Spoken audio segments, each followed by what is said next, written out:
Hi guys, it's Alik, Nature with Alik. We're here at Shulman Dragon Orchard in Southern Oaks. So this video just tells you an example, of how many plants do you need to plant in one container. So I mentioned to all the people, that should be no more than 2 plants in each container. Even though we use 45 gallons containers, we have huge containers with 7 cubic feet of soil. And as you can see in our orchard, it's already overwhelmed with over the branches and hardly making. So when you create the frame for your trellises, it has 2 openings. So it's highly recommended that one plant goes to one opening and another plant goes to another opening, that you can see in our previous videos.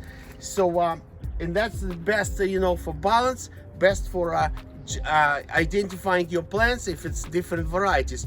But some people do actually use 4 plants, and that was like one of example. Those containers were given to me by one of my customer, and basically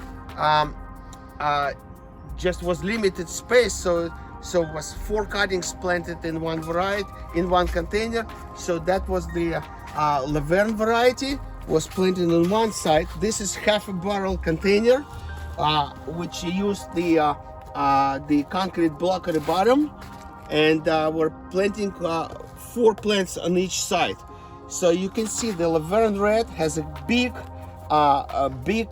rooting structure. As you can see how heavy it is, and it takes probably half of the container, in half of the diameter of the container, with big root structure, and it's pretty healthy and good plant. As you can see, I mentioned to all of you.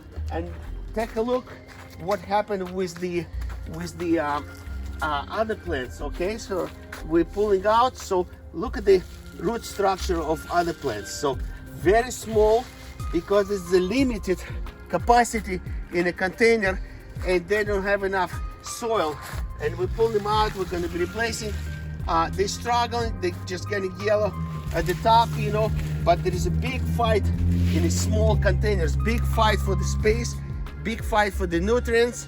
And that's why I highly recommend, get a bigger container, good support structure, and definitely 2 varieties or 2 cuttings, 2 plants per container. So as you can see in our example. Okay, so that's the little information for you for the future, because each container that you're going to build, it's lasts for next 20-30 years. Hopefully the wood will survive, and the frame will survive. But in order to maintain it, in order to keep it for the future, do not put more than 2 plants per container. That's my recommendation. Alik, Nature with Alik, Shulman Dragon Fruit Orchard. Thank you.